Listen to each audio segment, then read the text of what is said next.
ओम शांति। 3 जून 2024 के बाबा की मुरली का सार। बाबा कहे, मीठे बच्चे, विश्व का मालिक बनाने वाले बाप को बड़ी रुचि से याद करो। याद से ही तुम सतो प्रधान बनेंगे। मीठे बच्चे, विश्व का मालिक बनाने वाले बाप को बड़ा रुचि से याद करो। याद से ही तुम सतो प्रधान बनेंगे। प्रश्न है, किस एक बात पर पूरा ध्यान हो तो बुद्धि के कपाट खुल जाएंगे? उत्तर, पढ़ाई पर। भगवान पढ़ाते हैं, इसलिए कभी भी पढ़ाई मिस नहीं होनी चाहिए। जहां तक जीना है वहां तक अमृत पीना है। पढ़ाई में अटेंशन देना है, एब्सेंट नहीं होना है। यहाँ वहां से भी ढूंढकर मुरली जरूर पढ़नी है। मुरली में रोज नई नई पॉइंट्स निकलती रहती हैं, जिससे तुम्हारे कपाट खुल ही जाएंगे। ओम शांति। बाप समझाते हैं, इस पुरानी दुनिया में तुम जो कुछ देखते हो वो सब स्वाहा हो जाना है, फिर उसमें ममत्व नहीं रखना चाहिए। बाप आकर पढ़ाते हैं नई दुनिया के लिए। बाप रात दिन कहते रहते हैं, बच्चे, तुमको गुह्य ते गुह्य बातें सुनाता हूं। जहां तक बाप है पढ़ाई चलनी ही है।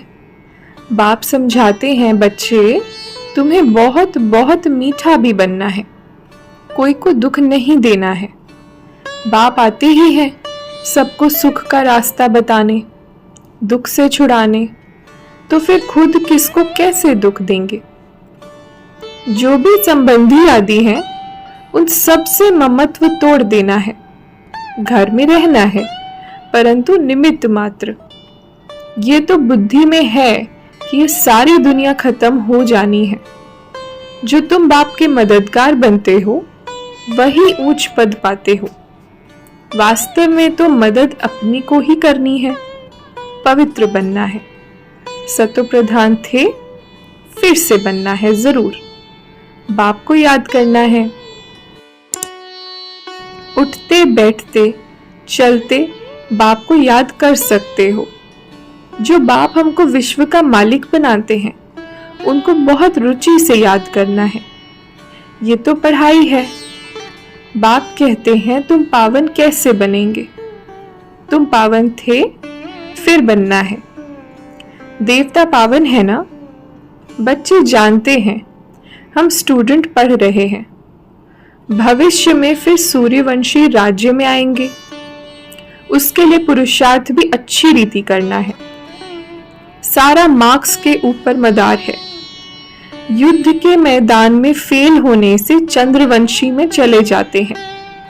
बाप कहते हैं, अभी अंतिम जन्म पवित्र रहने से फिर 21 जन्म तुमको कभी अपवित्र नहीं होना है।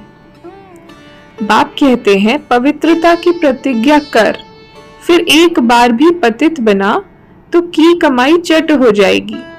फिर वह अंदर में खाता रहेगा। किसको भी कह नहीं सकेंगे कि बाप को याद करो। मूल बात तो विकार के लिए ही पूछते हैं। तुम बच्चों को ये पढ़ाई रेगुलर पढ़नी है।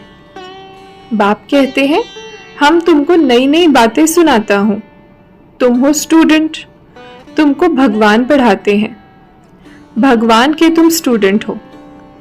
ऐसी ऊंचते ऊंच पढ़ाई को तो एक दिन भी मिस नहीं करना चाहिए। एक दिन भी मुरली न सुनी तो फिर एब्सेंट पड़ जाती है।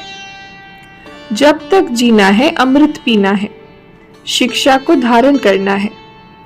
एब्सेंट तो कभी भी नहीं होना चाहिए। यहाँ वहां से ढूंढकर कोई से लेकर भी मुरली पढ़नी चाहिए।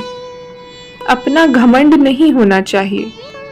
अरे, भगवान बाप पढ़ाते हैं, उसमें तो एक दिन भी मिस नहीं होना चाहिए। ऐसी ऐसी पॉइंट्स निकलती हैं जो तुम्हारा व किसी का भी कपाट खुल सकता है। आत्मा क्या है, परमात्मा क्या है, कैसे पाठ चलता है, इसे समझने में टाइम चाहिए। पिछाड़ी में सिर्फ यही याद रहेगा कि अपने को आत्मा समझ बाप को याद करो, परंतु अभी समझाना पड़ता है। पिछाड़ी की यही अवस्था है। बाप को याद करते करते चले जाना है। यह कभी भी ख्याल नहीं आना चाहिए कि हम शिव बाबा को देते हैं। अरे तुम तो पद्मा पदम पति बनते हो। देने का ख्याल आया तो ताकत कम हो जाती है।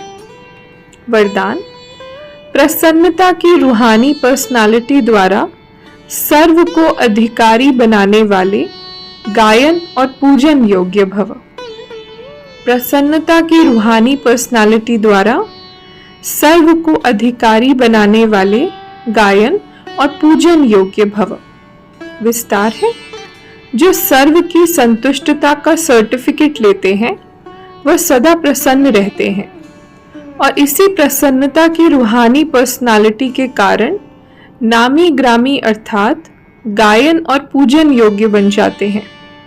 आप शुभ चिंतक, प्रसन्नचित रहने वाली आत्माओं द्वारा जो सर्व को खुशी की, सहारे की, हिम्मत के पंख की, उमंग उत्साह की प्राप्ति होती है, यह प्राप्ति किसको अधिकारी बना देती है? कोई भक्त बन जाते हैं। स्लोगन: बाप से वरदान प्राप्त करने का सहज साधन है दिल का स्नेह। बाप से वरदान प्राप्त करने का सहज साधन है दिल का स्नेह। अच्छा, ओम शांति।